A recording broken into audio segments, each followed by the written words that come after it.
Je suis très content de vous retrouver aujourd'hui. Comme vous avez vu dans le titre, ça y est, enfin je déménage. Si vous me suivez sur la chaîne, vous savez que ça fait des mois que je suis à la recherche d'un nouvel appartement sur Séoul. Vous m'avez vu dans plusieurs vidéos aller visiter des appartements ou des nouveaux quartiers. Après 9 mois de recherche, j'ai commencé en septembre 2020. J'ai enfin trouvé mon nouvel appartement. On a signé, donc là c'est bon, c'est sûr, on déménage. Là on déménage la semaine prochaine. Je vais vous expliquer un petit peu, ça a été assez compliqué. Il y a plein de choses à savoir et ça va être très intéressant. C'est très intéressant tout ce que j'ai à vous dire sur le sujet. Dans cette vidéo, on va aborder plein de points très intéressants sur les démarches et comment ça se passe pour la location d'un appart en Corée. Vous allez voir, il y a pas mal de choses qui diffèrent avec la France. Mais avant de commencer, petit rappel sur ma situation. Pourquoi je déménage alors que, comme vous savez, j'adore l'appart dans le quartier dans lequel je suis.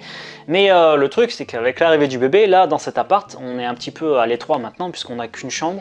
Et là, comme vous voyez, je suis dans le salon pour faire mes vidéos, donc c'est pas super pratique. À chaque fois, il faut que j'installe les éclairages, tout le setup avant de me filmer.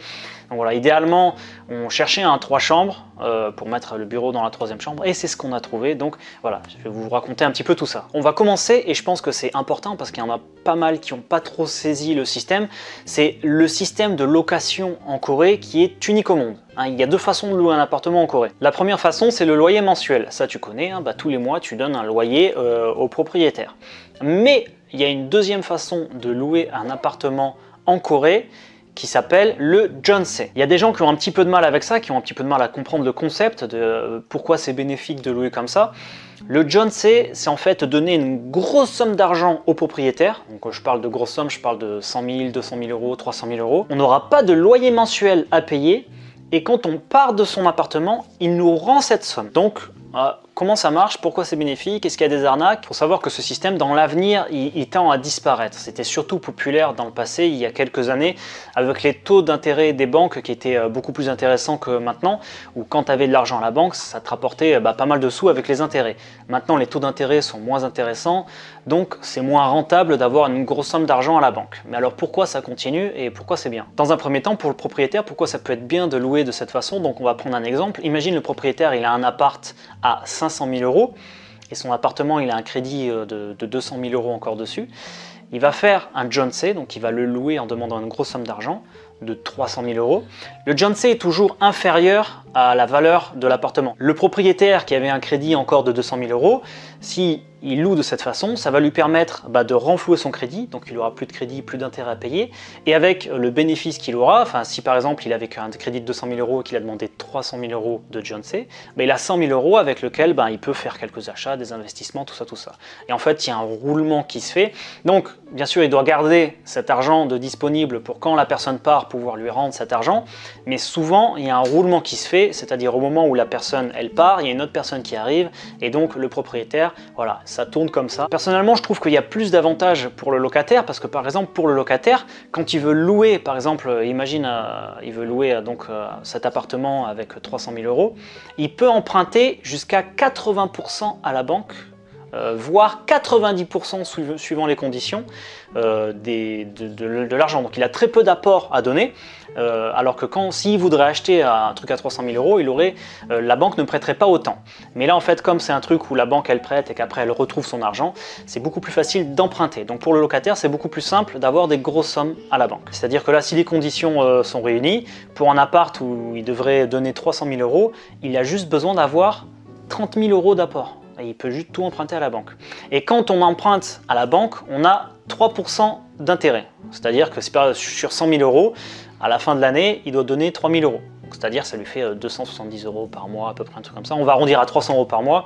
Donc ça fait que si la personne emprunte 300 000 euros à la banque, il a 900 euros par mois à payer. Donc c'est s'il emprunte tout à la banque. Donc s'il emprunte tout à la banque, finalement le mec qui loue l'appartement, il doit payer un loyer, mais à la banque. Mais par contre, si la personne qui loue avait déjà 200 000 euros à la banque et qu'elle doit emprunter que 100 000 euros, elle donne les 200 000, elle prête les 200 000 euros au propriétaire et elle paiera que 300 euros d'intérêt. Donc elle a un appart qui lui coûte que 300 euros. Et si bien sûr la personne avait les 300 000 euros sur son compte en banque, elle prête les 300 000 euros au propriétaire et tous les mois, elle ne paiera absolument rien. Et quand elle part, elle récupère ses 300 000 euros. Donc c'était le système jusqu'à maintenant qui cartonnait en Corée du Sud, mais qui tend un petit peu à disparaître parce que justement c'est moins intéressant pour les propriétaires de faire ça. Et là vous allez me dire, oui mais si le propriétaire il peut pas te rendre l'argent, s'il a fait des trucs, comment ça se passe tout ça? Alors comme j'ai dit, c'est un système qui tourne plutôt bien, c'est-à-dire que au moment où toi tu signes pour donner cet argent au propriétaire, le propriétaire il signe un papier aussi où il s'engage aussi à rendre cet argent, enfin voilà, il y a plusieurs trucs comme ça.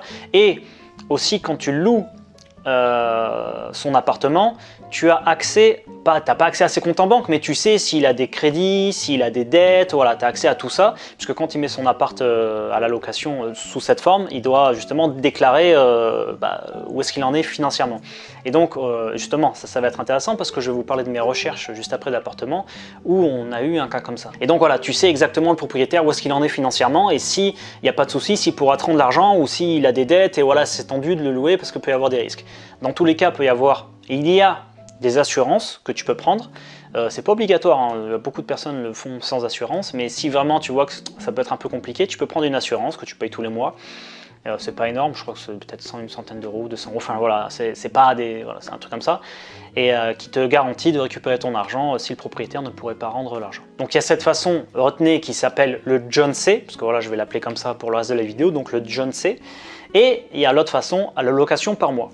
Petit détail sur la location mensuelle qu'on n'a pas en France. En France, quand on loue quelque chose mensuellement, on a une caution à donner qui est souvent de 2 loyers ou un truc comme ça. En Corée, il n'y a pas vraiment de caution. Par contre, il y a une somme d'argent assez importante, rien à voir avec le Jeonse, mais une somme d'argent qu'on prête quand même, un peu comme une caution au propriétaire, même quand on loue mensuellement. Ça peut être du 5 000 euros, 10 000 euros, 20 000 euros. Ça peut monter jusqu'à 30 000 euros. Je vous parle de petits appartements standards sur Séoul. Et quand on part, le propriétaire, c'est un peu comme une assurance pour lui, nous rend cet argent. Alors c'est pas comme une caution où si genre t'as les murs ils sont un peu abîmés, il dit ah bah non je garde l'argent. Non, si genre t'as fait des gros dégâts, ça va être chiffré les gros dégâts et ils vont dire bon bah voilà t'as explosé le sol, faut qu'on refasse le sol, ça coûte 1000 et garde 1000 sur les 30 000 qu'il doit te rendre, mais il n'y a pas de garde tout pour lui. On trouve quand même des appartements loués mensuellement sans cette somme ou alors avec juste 1000 ou 2000 euros à donner au départ, mais dans la majorité des cas, j'ai envie de dire dans 70% des cas, on a une somme qui va jusqu'à 10 000 euros à peu près à donner quand on veut prendre un nouvel appartement en loyer mensuel. J'espère que je vous ai pas perdu jusqu'à là avec tous les chiffres et tout que je vous ai donné, mais voilà, je pense que c'était important de revenir dessus. Il y avait pas mal de gens qui n'avaient pas compris ce que c'était exactement le Jeonse, donc de prêter cet argent et de le récupérer quand on part sans loyer mensuel, à moins de donner un loyer à la banque si tu empruntes de l'argent à la banque. Vous avez suivi? Je vais maintenant vous parler de mes recherches, parce qu'en 9 mois, qu'est-ce que j'ai fait? Comment ça se fait que j'ai mis autant de temps pour trouver un appartement? Donc j'ai commencé en septembre 2020 avec une vidéo que j'ai mis en ligne d'ailleurs sur la chaîne, celle où je visite des offices-tels. Des offices-tels, c'est des espèces d'appartements de bureaux qui se situent au-dessus de bureaux ou de commerces. Et donc voilà, donc je fais une vidéo, j'en visite plusieurs, je crois que j'en visite 6 ou 7 dans la journée. Dans tous ces offices-tels, il y en a un qui nous plaît bien, il a 3 chambres, il est lumineux, il y a une terrasse, donc finalement, il est un peu au-dessus de notre budget. Donc on prend quand même le temps de réfléchir un petit peu, ouais, est-ce qu'on le prend, machin et tout. Il y a plein de points positifs, il est juste à côté de la station de métro et tout. Allez, on prend maximum 3 heures pour réfléchir, parce que voilà, histoire de se dire, bon, allez, de tout calculer, quoi, pour pas faire de bêtises. Le truc, c'est qu'en Corée, ça va très très vite. Quand tu vois quelque chose qui te plaît, comme il y a énormément de monde à Séoul et que tout va très vite, faut dire tout de suite, oui, parce que si t'attends genre 1 heure, il est plus disponible. Et c'est ce qui s'est passé, au moment où on allait appeler le mec pour lui dire c'est bon on le prend, donc c'était quoi 2-3 heures après, on prend le téléphone et là c'est lui qui nous appelle, on fait tiens regarde il nous appelle, et il nous dit justement l'appart que vous avez visité là avec la terrasse que vous aimez bien est plus disponible, quelqu'un vient de le prendre. Donc je peux vous dire qu'à ce moment là on avait bien le seum. Et du coup on a enchaîné après sur plein de visites de plein de trucs, je vais vous dire ça. On continue donc les recherches et là on en trouve un dans le quartier nord-ouest de Séoul, il est pas trop bien, il est moins bien situé que ceux qu'on voyait jusqu'à maintenant, mais par contre au niveau du prix il est en dessous, il est carrément trop bien au niveau budget quoi. Il est un peu loin du métro, il est pas trop bien situé, mais il y a quand même une vue sympa de cet appart, il y a que 2 chambres, mais il y a un parc qui est juste en bas aussi, donc là juste tu descends de chez toi, il y a un grand parc et tout, donc il y a pas mal de points, voilà, ça se contrebalance, mais voilà, ce qui nous fait nous décider, c'est au niveau du budget, vraiment il est vraiment pas cher, c'est encore un John C. On signe à l'agence, le premier truc, avant de voir le propriétaire, on donne un peu d'argent à l'agence pour dire c'est bon, on bloque le truc. Et normalement une fois que ça c'est fait, on peut plus récupérer cet argent si on change d'avis. Donc là on se décide tout de suite, on dit ok c'est bon, on le prend. Et ce qui se passe, c'est qu'en fait, une fois qu'on l'a pris, on demande à l'agence tous les papiers du propriétaire, voir justement s'il est fiable financièrement, le propriétaire.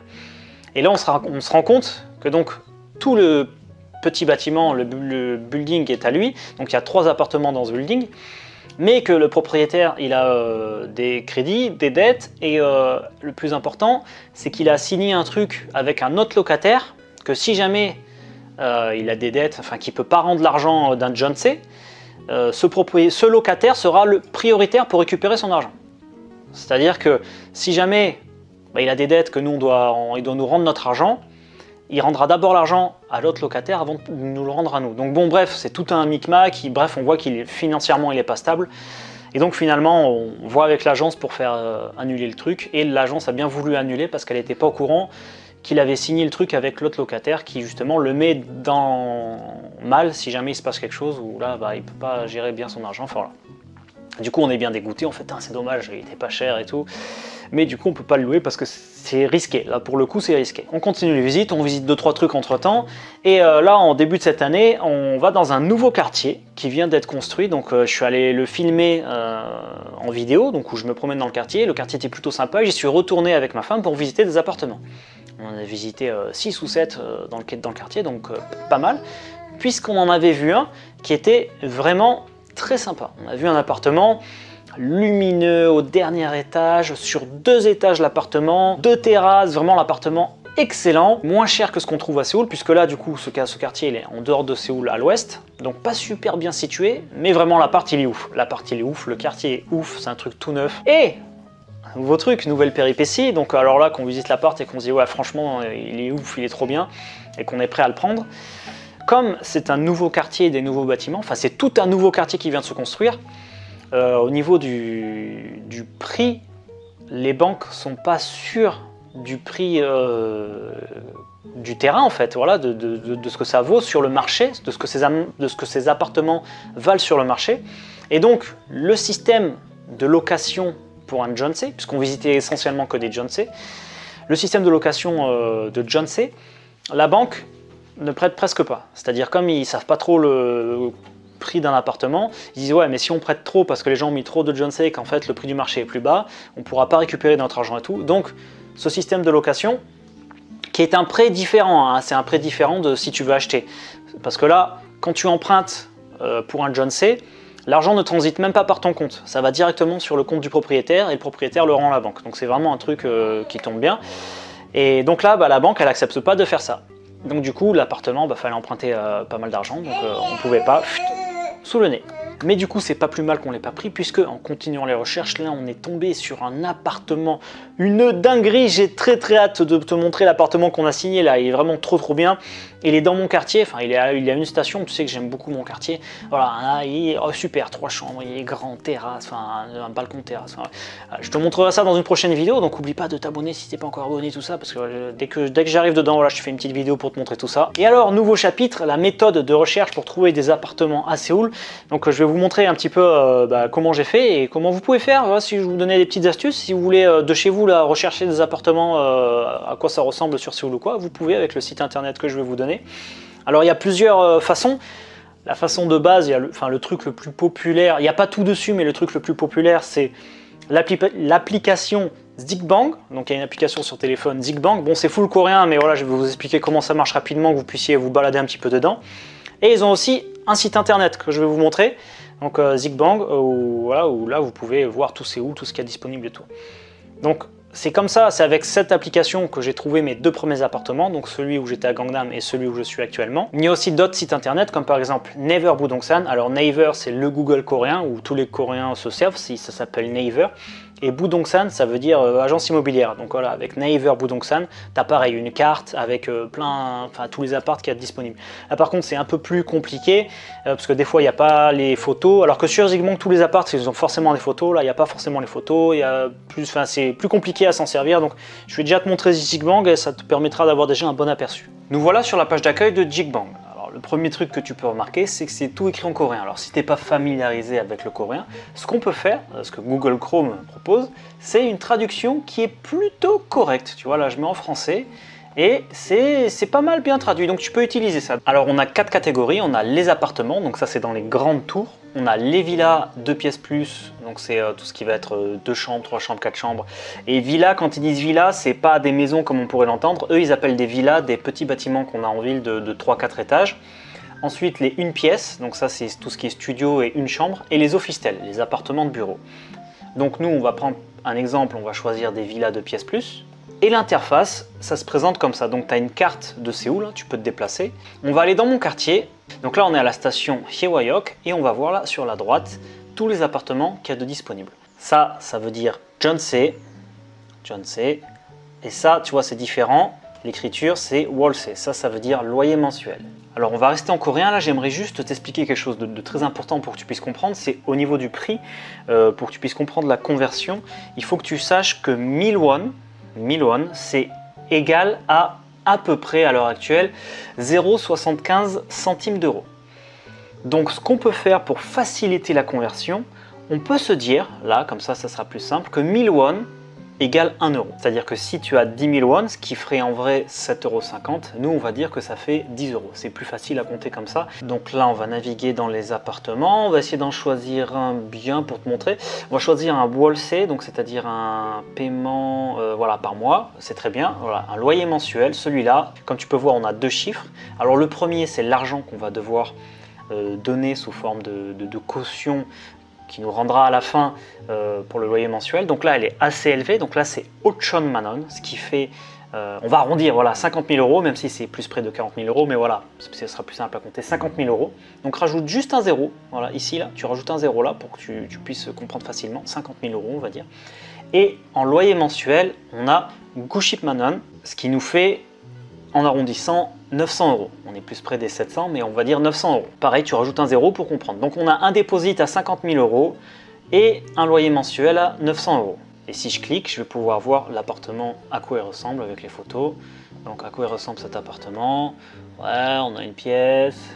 C'est un peu sombre, ouais, ok. La porte d'entrée, voilà. On peut voir à quoi ça ressemble l'appartement. Lui, il est au premier étage et c'est un Solilum Plus, c'est un 3 chambres. Est-ce qu'il traduit bien là si je remets en français? 3 pièces plus, c'est bien écrit 3 chambres, premier étage, impeccable. Donc là, on va aller voir les Jeonse. Donc là, tu vois, on a celui-là à Saok Ochon Ipek. Ça fait quoi ça? Ça fait, on va dire, ça c'est des centaines de milliers d'euros. Voilà. Tu vas dire 400 000, 452 000 euros. Donc lui, il est à 452 000 € en Jeonse. Voilà, ça fait qu'il est en vrai à 380 000, tu vois, avec la conversion. Mais voilà, pour simplifier, on va dire 450 000 à peu près. Lui, il est cher, il est à 560 000. Oh là là, il est trop cher, lui. Ouais, il est beau, mais regarde, regarde-moi ça, la vue sur mur. Vue sur mur, c'est quoi ta vue? Un mur. Il est à 1 mètre le mur en face, là, oh non. Mais du coup, ouais, l'appart est beau quand même. Voilà, les placards dans la chambre, salle de bain, on a quand même un appart joli. Une clim sympa. Et je vais terminer l'explication, je vais repasser en français pour que ce soit plus simple. Là regarde, on a Jeonse. Jeonse, ça veut dire on va avoir des loyers mensuels et des Jeonse. Et si je clique ici, on peut avoir vente et construction neuve. Donc là c'est à l'achat. Et là maintenant on a les appartements à l'achat. Donc là on a 580 000 €, 580 000, ils sont ouf, 700 000 € pour un... Voilà. Lui 400, voilà, tu as compris que je t'ai expliqué comment on comptait les prix. On va prendre le plus cher, on va prendre 700 000 €. Qu'est-ce qu'il a de bien? Pourquoi il est aussi cher? Il fait que 57 mètres carrés et il fait plus de 500 000 € déjà avec le vrai prix. Il a une petite terrasse, un petit balcon, il a une jolie vue. Il a une jolie vue celui-là. Terrasse sympa. Ah, il est beau, il est propre, il est tout neuf, hein, c'est une nouvelle construction. Tu as une vue sympa de ton salon. La cuisine comme ça, c'est un 3 chambres, c'est propre, 2 salles de bain, la clim. Voilà, on a un truc tout propre. On a un truc vraiment propre, 5e étage, pas très grand, 57 mètres carrés. quand même bien cher. Hein. Voilà, si tu veux en voir plus, tu choisis ton quartier, tu vas vraiment où tu veux. Si on va aller à Hongdae, tu vois, enfin voilà, il y en a vraiment de partout. Avant de passer au dernier chapitre, les démarches, une fois qu'on a trouvé son appart, comment ça se passe pour louer son appart, vous allez voir, c'est extraordinaire, c'est très différent de la France. Je voulais juste revenir sur un truc, c'est l'année dernière, en fait, il s'est passé quelque chose en Corée. Le marché immobilier a explosé. Vraiment, en un an, il y a des appartements qui ont doublé. Il y avait des appartements à 200 000 euros. Un an après, ils se retrouvent à 400 000 euros. C'est-à-dire que les appartements qu'on visitait, nous, il y a 9 mois, quand on a commencé nos recherches, 9 mois plus tard, ils avaient pris, il y a certains apparts, ils avaient pris 100 000 euros. Donc ça devient de plus en plus cher de rester à Séoul en tout cas. Les prix à Séoul, ils augmentent vraiment de ouf. Dernier chapitre, les démarches. Alors, une fois qu'on a trouvé son appartement en Corée, un truc qui est extraordinaire, c'est en France, je sais que quand tu veux louer quelque chose, même si ok, je le veux, bah, faut que tu déposes un dossier, t'es pas sûr que le propriétaire il accepte ton dossier, il y a plusieurs autres personnes qui le veulent, donc ils déposent des dossiers, enfin voilà. Ça met du temps, tout ça. Là, en Corée, tu visites un appartement, le soir même, tu peux être dans ton appartement. Si le propriétaire il peut venir et signer, voilà, le soir même. C'est-à-dire que là, les 2 premiers appartements qu'on a loués et le prochain qu'on a loué, le mec il sait même pas quel métier on fait dans la vie. Ce que moi je fais, ce que j'ai fait, pas de problème. Bien sûr, on donne des plus grosses sommes, mais du coup ça facilite les choses, tout va très très vite. Du coup voilà, je suis très content, moi, déménagement la semaine prochaine. Je pense que je partagerai quelques stories sur Instagram en entendant la vidéo. Donc si tu me suis pas sur Insta, tu peux, hein, de toute façon sur Insta je partage des trucs tous les jours un petit peu, donc voilà, tu peux me suivre sur Insta. Sinon, si tu veux soutenir la chaîne aussi, tu peux devenir membre de la chaîne, comme je dis, parce que là on va vivre, on déménage ici, mais comme j'ai dit, si on arrive à 1000 membres de la chaîne, on lâche tout, on va vivre à Jeju. Donc c'est pas mal aussi. Là, on achèterait un truc, on retapera, ça serait une belle aventure. Tu peux rejoindre la chaîne où là, on se retrouve en live tous les dimanches. On est un petit comité, on papote. Voilà. Sinon, moi, je te retrouve la semaine prochaine pour une nouvelle vidéo. Quelque chose me dit que ça sera une vidéo de visite d'appartement. Du coup, je te dis à la semaine prochaine. N'oublie pas de t'abonner si c'est pas encore fait et hasta la vista. Comme j'ai expliqué pas mal de choses, hein, si jamais il y a un truc que vous n'avez pas compris, que vous voulez que je revienne dessus en commentaire ou quoi, n'hésitez pas à me laisser un petit commentaire pour me dire ah j'ai pas trop compris ça, tout ça. Voilà. Puis même sinon, vous pouvez me laisser des commentaires pour envoyer des flammes en commentaire ou non. On peut envoyer des petits camions pour le déménagement. Mettez des petits camions en commentaire. Voilà, si vous avez vu la vidéo jusqu'au bout. Parce que je sais pas, en général les gens quittent la vidéo avant la fin. Si vous avez vu la vidéo jusqu'au bout, mettez un petit camion en commentaire. Merci d'avoir suivi jusqu'au bout et à la semaine prochaine.